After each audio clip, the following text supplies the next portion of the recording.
अस्सलाम वालेकुम फ्रेंड्स, उम्मीद है आप खैरियत से होंगे। दोस्तों, आज की वीडियो में हम सीखेंगे गियर शिफ्टिंग सिस्टम को ठीक करने का आसान तरीका और इसको समझेंगे कि फ़ाल्ट किस किस वजह से आता है। इसमें कुछ फ़ाल्ट तो हर किसी को आता होगा गियर शिफ्टिंग प्रॉब्लम की वजह से, लेकिन इसमें कुछ अलहदा से मैं आपको बताऊंगा और समझाऊंगा। इसके अंदर कुछ अलहदा से कुछ अजीब सा फॉल्ट है। तो इसके अंदर फ़ाल्ट कुछ यूँ है मेरे दोस्तों कि जब गियर शिफ्टिंग सिस्टम यानी कि काम करता है उसके दौरान या कोई हम पीछे वज़न डालते हैं ना, तो ये गियर को न्यूट्रल कर देता है। और जब हम इसके पीछे वज़न या कोई चारा वगैरह नहीं ला देते तो इसका मतलब है कि ये बिल्कुल ठीक रहती है और ये बिल्कुल ठीक से ज़ोर लगाती है। और जैसे ही हम ज़्यादा वज़न डालते हैं तो ये न्यूट्रल होना शुरू हो जाती है। और ये न्यूट्रल तकरीबन 40 से 50 की रेंज में, अगर आप 2 से 3 सवार हैं ना, तो इसमें आप 40 से 50 क्रॉस करेंगे ना तो ये न्यूट्रल आ जाएगी, यानी कि खुद ब खुद न्यूट्रल हो जाना है इसने। और उसके बाद आपको पता है ना, जब बंदा स्पीड में हाई स्पीड में होता है तो न्यूट्रल बाइक हो जाए तो उसमें क्या मसला होता है, उसमें गिरने का मसला होता है। और उसमें पीछे से कोई बाइक स्पीड में या कोई गाड़ी वगैरह आ रही होती है तो अगर ये न्यूट्रल हो जाए तो बिल्कुल फिर ये ज़ोर लगाना छोड़ देती है। जाहिर सी बात है, जब बिल्कुल न्यूट्रल हो जाएंगे, गियर एक भी नहीं रहेगा और ये न्यूट्रल बिल्कुल रहेगी और बीच गाड़ी यानी कि बीच सड़क के अंदर ये न्यूट्रल हो जाए और बाद में कितना मसला मसाइल बन सकता है आपको, और आपकी जान को भी ख़तरा हो सकता है। आपने इस चीज़ को फोकस करना है कि मैं अपने दोस्तों को एक एक चीज़ को गाइडलाइन करूँगा और आपके पास अगर इस तरीके से केस आ जाता है तो आप उसको कैसे सॉल्व कर सकते हैं। तो देखें भाई, जो हमारा बाज़ दफ़ा ऐसा होता है कि हम टापा खोलते हैं ना तो हमारा स्टापर आर्म टूटा हुआ होता है, या हमारे स्टार पट्टी के पीछे जो वाशर बड़ी होती है वो टेढ़ी मेढ़ी होती है, जिसकी वजह से वो गियर सेलेक्ट नहीं होते। और बाज़ दफ़ा ऐसा होता है गियर शाफ्ट का स्प्रिंग जो है ना टूटा हुआ होता है, जिसकी वजह से वो गियर नहीं लगते हैं। तो ये छोटे मोटे मसले तो आते ही रहते हैं मेरे दोस्तों, लेकिन इसके मैं इंशाल्लाह बारीकी से समझाऊँगा, अपने भाइयों को डिटेल से समझाऊँगा, ताकि कल को आप पहले खोलने से पहले 1 बार या 2 बार या 5 बार सोच लें। और सोचने के बाद आपको पता होना चाहिए कन्फर्म, यानी कि 99% आप दिल में समझ जाएंगे ना, अपने आप के अंदर माइंड में बिठा लेंगे ये बात कि भाई ये मैंने बनानी है, तो बिल्कुल इस तरीके से बना है। लेकिन भाई अब मैं एक दफ़ा आपको ये बता दूं कि कभी भी ऐसा होना 40 से 50 की स्पीड में, यानी कि जैसे ही आप 50 या 50 की क्रॉस करते हैं ना तो बाइक गियर निकालना शुरू हो जाती है। और बाज़ दफ़ा ऐसा होता है कि हमारे गियर गुच्छे में, गियर ट्रांसमिशन में इसके अंदर मसला मसाइल होते हैं। हम फिर कहते हैं भाई हम सारे कॉइल गुच्छे को तब्दील कर देंगे और हमारा मसला हल हो जाएगा। बाज़ दफ़ा ऐसा होता है कि हम गुच्छे को भी तब्दील कर देते हैं लेकिन हमारा मसला हल नहीं होता। वो क्यों नहीं होता है? बाज़ दफ़ा ऐसा होता है कि बाज़ दफ़ा हमारे गियर शिफ्टर के अंदर भी मसला हो सकता है, और बाज़ दफ़ा ऐसा होता है हम गियर शिफ्टर भी बदल देते हैं, और बाज़ दफ़ा ऐसा होता है हमारे फोरक के अंदर भी यानी कि जो है ना मसला मसाइल हो सकता है। तो भाई बात डिफरेंट सी है। इसके अंदर जो मसला है ना वो बाज़ दफ़ा मेरी नज़र में तो कुछ यूँ है कि जैसे ही बाइक का जो फिंगर है ना, फिंगर बाज़ दफ़ा ऐसा होता है कि फिंगर जो होता है गियर फोरक का शिफ्टर का, वो साइड से घिस जाता है काफ़ी ज़्यादा चलने के बाद। अब ये बाइक है 6 मॉडल है, CD70 है मेरे पास, तो ये 6 मॉडल है। आप ये बताएं कितने साल चल चुकी होगी, है ना? चल चुकी होगी ना 6 मॉडल, कम से कम ये 20 साल चल चुकी है। 20 साल क्या, ये 19 या 20 साल चल चुकी है तकरीबन। उसके बाद अगर मिसाल के तौर पर हमें फोरक बदलना पड़ भी जाए तो हम फोरक बदल देंगे, लेकिन बाज़ दफ़ा ऐसा होता है कि न्यू बाइक में ऐसे मसाइल गियर गुच्छे में नहीं होते। जैसे कि ये हाँ हो भी जाता है, कोई बड़ी बात नहीं है, 100 में से 1-2 मसले मसाइल आ जाते हैं, लेकिन आपने इस चीज़ को बारीकी से समझना है। बाज़ दफ़ा ऐसा होता है कि गियर शिफ्ट जो फोरक होता है ना वो हल्का फुल्का सा घिसा हुआ होता है, और जैसे ही हम आगे की जानिब गियर लीवर को पुश करते हैं ना तो वो सीधा गियर शाफ्ट खींचती है हमारे गियर शिफ्ट ड्रम को। उसके अंदर दो, यानी कि जो ड्रम होता है, ड्रम के अंदर 2 ग्रुप बनी हुई हैं जिनके अंदर जिनके अंदर शिफ्ट फोरक हरकत करती है, जिनका ताल्लुक गियर से होता है और जिससे गियर से तब्दील होते हैं। अब बात करते हैं जी भाई, जैसे ही वो साथ चिपकता है ना, जैसे हम गरारी के साथ गरारी को टच करता है तो वो गरारी जो है ना ठीक तरीके से बैठती नहीं है। वो बैठती क्यों नहीं है? पीछे से जो फिंगर होता है ना वो पीछे से पूरा दबाव रखता है, लेकिन जब उसमें प्ले आ जाती है, अब प्ले कहाँ पे आती है? बाज़ दफ़ा वो गरारी के साथ अटैच रहता है ना, वहाँ से घिस जाता है। लूजपन की वजह से गरारी हमारे पीछे की जानिब हो जाती है और गरारी सही तरीके से बैठती नहीं है। जब बैठेगी नहीं भाई, जोर लगाएगी और उसमें तो फिर उसने जो है ना गरारी ने बाहर आना ही आना है, उसने तो गियर को पकड़ना ही नहीं है। जो गियर नहीं पकड़ेगी यानी कि ठीक तरीके से छूट जाएगा, उसके अंदर से स्लिप होगा, तो वो तो फिर बाद में मसला बनेगा। तो बाज़ दफ़ा ऐसा भी होता है कि हमारा शिफ्टर फोरक भी ठीक होते हैं और हमारा जो है ना अल्लाह भला करे गियर गुच्छा भी ठीक होता है।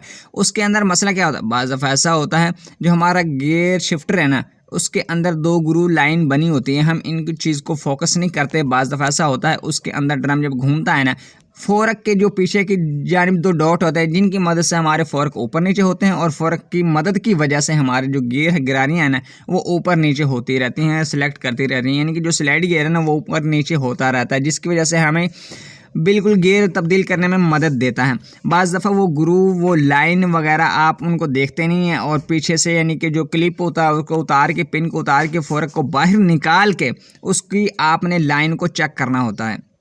अब देखो भाई कितना पुराना बाइक है, तो हमने इन चीज़ों को ख़ासकर इस बारीकी में ऐसे चीज़ों को हमने बारीकी से चेक करना होता है। अगर हम इन चीज़ों को बारीकी से चेक नहीं करेंगे तो भाई हम काम भी ठीक तरीके से नहीं कर पाएंगे। बाद में हम इतना ख़र्चा भी जो है ना उसका करवा देंगे भाई कस्टमर का, और भाई कस्टमर बाद में परेशान। मुझे इतना पता है अगर भाई कस्टमर का नाजायज़ आप परेशानी में या किसी किस्म के यानी कि मसला मसाइल बन जाता है, बस पैसे ज़्यादा लग जाते हैं, लेकिन भाई वो कस्टमर की यानी कि वो कस्टमर की परेशानी नहीं है, वो आपकी परेशानी है।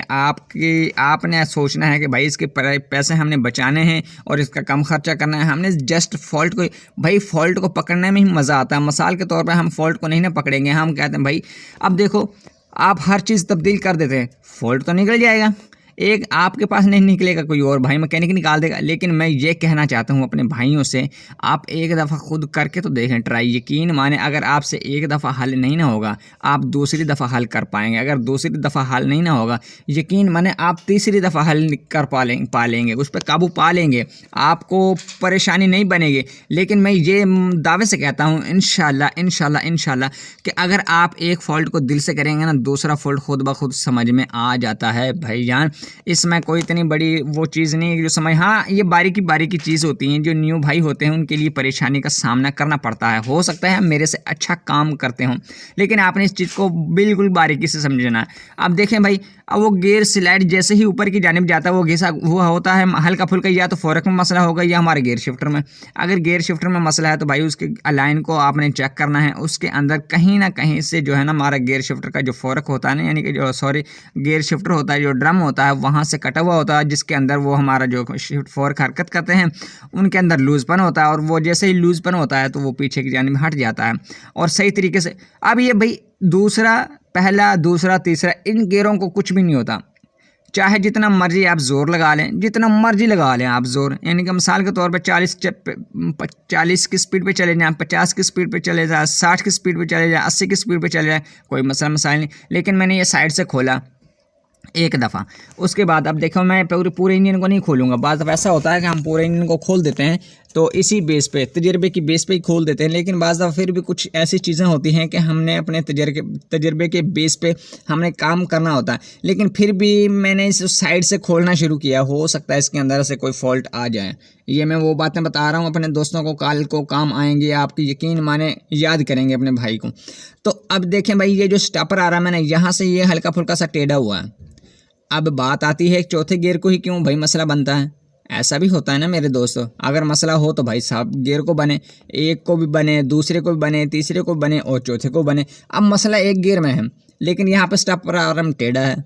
लेकिन अब मैं स्टॉपर आर्म को निकालूंगा और उसके बाद जो पीछे की लाइन है ना, स्टार पट्टी है, यानी कि जो मैं आपको हाथ लगा के बता देता हूँ। एक तो ये हो गया स्टॉपर पट्टी, और एक दूसरा जो बुल्ट है ना ऊपर का 10 mm का जो फ्रंट वाला, एक तो ये हो गया, और एक गियर शिफ्टर हमारा टेढ़ी होगी। एक हमने इस बोल्ट को खोलना है और ये स्प्रिंग और गियर शिफ्टर हमारा यानी कि हमारी स्टॉपर पट्टी बाहर आ जाएगी, और हमने इस चीज़ को खोलेंगे। जैसे जो हमारा गियर शिफ्टर का ड्रम के ऊपर जो बुल्ट है 10 mm का, उसको खोलेंगे, उसके स्टार पट्टी को भी हम निकालेंगे, ये वाली। इसको आपने देखना है, इसके पीछे खराशें आ जाती हैं जहाँ पे हमारी ये स्टॉपर आर्म की जो वाशर चलती है ना, ये ठीक से बैठ नहीं पाते। तो आपने इस चीज़ को फोकस करना, इसको तब्दील करके उसके बाद आपने ट्राई लेनी है, और इसकी ट्राई लेने के बाद मेरे दोस्तों आपने इस चीज़ को फोकस करना है। इंजन को मैं तभी ओपन करूँगा अगर तो इसने मसला मसाइल बना।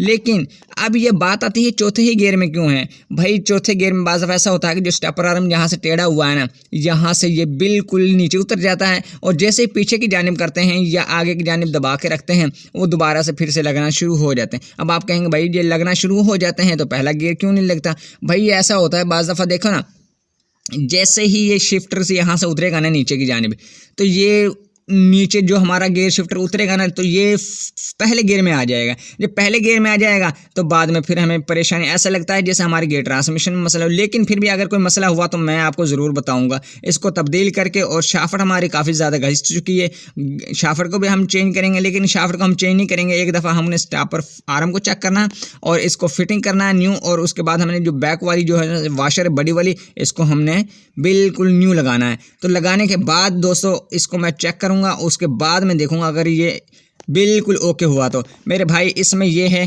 कि मसला मसाइल तब्दील करने के बाद भी बाज़ दफ़ा ऐसा होता है कि वहीं का वहीं रहता है। लेकिन ये फ़िलहाल इसके अंदर ये मुझे मसला मिला है। मसला मिलने के बाद फिर मैं इसकी ट्राई लूँगा, ट्राई लेने के बाद कोई ज़रूरी हुआ तो अपने दोस्तों को ज़रूर बताऊँगा। लेकिन दोस्तों काम तो हमारा इसी से ही चल गया है, लेकिन हमारी बाइक ठीक हो चुकी है। और नेक्स्ट वीडियो में मिलेंगे इंशाल्लाह। इजाज़त दीजिए।